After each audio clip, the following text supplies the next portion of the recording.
Hello friends, मेरा नाम है स्नेहलता और आप सबका स्वागत है मेरे चैनल स्टडी विद मी पर। तो आज मैं आपके लिए लेकर आई हूँ क्लास 10th का चैप्टर 3। तो इसका फर्स्ट पार्ट बन चुका है, आप उसे पहले देख लीजिए। इस सेकंड पार्ट में मैं आपको कवित जो इसकी दूसरा पद है वो समझाऊंगी। तो पहले मैं बता देती हूँ कि इसमें क्या है। तो इसमें है, जब जो कवि देव हैं उन्होंने जो वसंत है उसको प्राकृतिक बसंत को, जब बसंत आता है उस जो फिर जब प्राकृतिक जो सौंदर्य बनता है उसको एक बालक के रूप में प्रस्तुत किया है। और वो भी किसके बालक, जो कामदेव, जो एक देव हैं, कामदेव के बालक के रूप में प्रस्तुत किया है। तो चलिए अब स्टार्ट करते हैं अपनी वीडियो।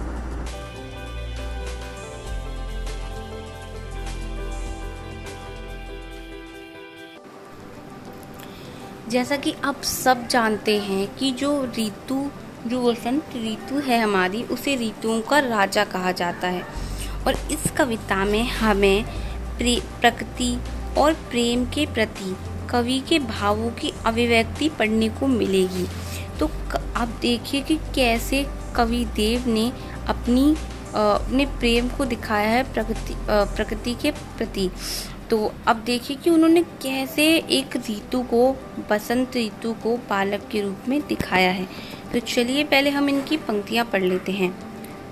डार डुमुर पालना बिछौना, नव पल्लव के सुमन झिंगोला सोहे, तन छवि भारी दे, पवन झुलावे केकी कीर बतरावे, देव कोकिल हुलसावे कर तारी दे, पुरित पराग सो उतारो करे राई नौन, कंच कली नायिका लतान सिर सारी दे, मदन महीप जू को बालक बसंत ताही, प्रताही जगावत गुलाब चटकारी दे।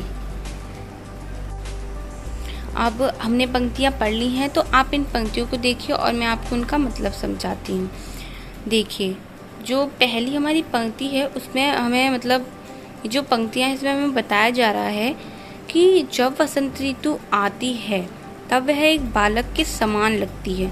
तो अब आप ही सोचिए, जब हमारे घर में कोई बालक आता है तो हमारे आसपास का माहौल कितना खुशनुमा हो जाता है और सब लोग उस बालक की देखभाल करने में लग जाते हैं, उसे खिलाने में लग जाते हैं। तो ऐसा ही कुछ हमें इन पंक्तियों में पढ़ने को मिलेगा।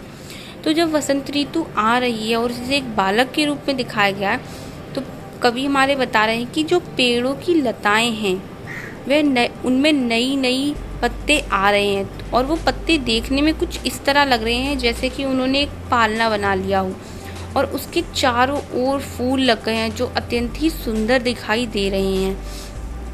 मतलब कि जब पत्ते आ गए हैं, आप अपनी स्क्रीन पर देख सकते हैं, तो कुछ ऐसा लग रहा है जैसे कि बच्चे के लिए पालना बना लिया हो और उसमें बच्चा लेटा हो। और फूल भी आपको चारों ओर दिखाई दे रहे होंगे, जिससे फूल उस पालने की सुंदरता को बढ़ा रहे हैं। फिर आगे देखिए कि जो हमारी पवन है वो कुछ इस तरीके से चल रही है जैसे मानो वो उस पालने को झूला झुला रही हो। मतलब उस बच्चे को तकलीफ ना हो और बच्चा हंसता रहे, उसके लिए वो उस पालने को झूला झुला रही हो। और फिर जो हमारे मोर, तोता, कोयल है, वह अपनी मीठी मीठी आवाज़ उस बच्चे को सुना रहे हैं और अपनी मीठी मीठी आवाज़ में बच्चे से बात करने की कोशिश कर रहे हैं। और जब हम ऐसे वातावरण की कल्पना करते हैं या इस वातावरण को हम सोचते हैं, तो एक तरीके से सोच के देखिए वातावरण कितना ही सुंदर लग रहा है, जैसे कि हमें इस पेंटिंग में दिखाई दे रहा है जो हमारी स्क्रीन पर है। उसके बाद देखिए, और जब मोर, तोता, कोयल एक साथ अपनी सुंदर आवाज़ में बोल रहे हैं तो वह आवाज़ जो है वो बच्चे की मधुर ध्वनि के समान लग रही है। और जो पराग के पूर्ण सुमन ऐसे लगते हैं, मतलब जो कमल के फूल हैं वो कुछ ऐसे लग रहे हैं जैसे कि वह बच्चे की नज़र उतारने की कोशिश कर रहे हों।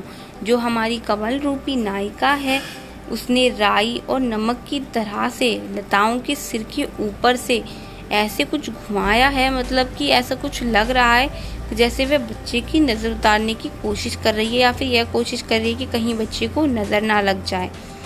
फिर उसके बाद ये जो वसंत ऋतु को बालक के रूप में दिखाया है, ये बालक किसका दिखाया गया है? ये राजा कामदेव का बालक दिखाया गया है। और इस बालक को सुबह सुबह जगाने के लिए बालक को सुबह सुबह जगाने के लिए गुलाब अपनी सुगंध रूपी चुटकी बजाकर बसंत ऋतुराज रूपी बालक को सुबह जगाती है। तो देखिए, मैं एक बार आपको फिर से समझाती हूँ ताकि आपको फिर से अच्छे से समझ आ जाए।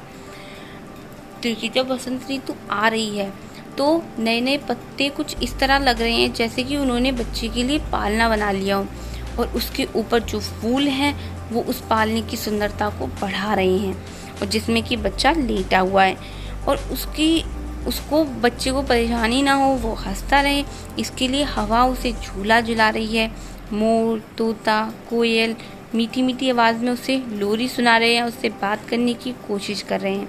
और जो हमारी कमल रूपी नायिका है, उसने बच्चे को कुछ इस तरीके से घेर रखा है कि उसे नज़र ना लग जाए, या फिर वो कुछ नमक और राई से कुछ ऐसा कर रही है जैसे कि उस बच्चे को कहीं से नज़र ना लग जाए, या उसकी नज़र उतारने की वो कोशिश कर रही है। और ये जो हमें बालक दिखाया गया है, ये राजा कामदेव का बालक है। और इस बालक को रोज़ सुबह जगाने के लिए जो हमारा गुलाब का फूल होता है, वह चुटकी बजाकर और अपनी सुगंध मतलब आसपास छोड़कर उस बालक को जगाता है। जब गुलाब का फूल सुबह खिलता है तब वह थोड़ा सा चटकता है, या फिर एक तरीके से चटकता ही है, और वह अपनी जो सुगंध है वो चारों ओर छोड़ देता है, जिससे जो आसपास का जो वातावरण है वह सुगंधित हो जाता है और वह बालक जग जाता है। तो मैं आशा करती हूँ कि आपको यह जो कविता है बहुत अच्छे से समझ आ गई होगी। अगर ये आपको समझ आई है तो अपने दोस्तों को शेयर कीजिए, जिससे कि आपके दोस्त भी अच्छे से इसे समझ पाएँ। और अगर आपको पसंद आई तो लाइक कीजिए और सब्सक्राइब कीजिए हमारे चैनल को, ताकि आपको नोटिफिकेशन मिल जाए। बेल आइकन को ज़रूर दबा दीजिएगा। Thank you watching for this video.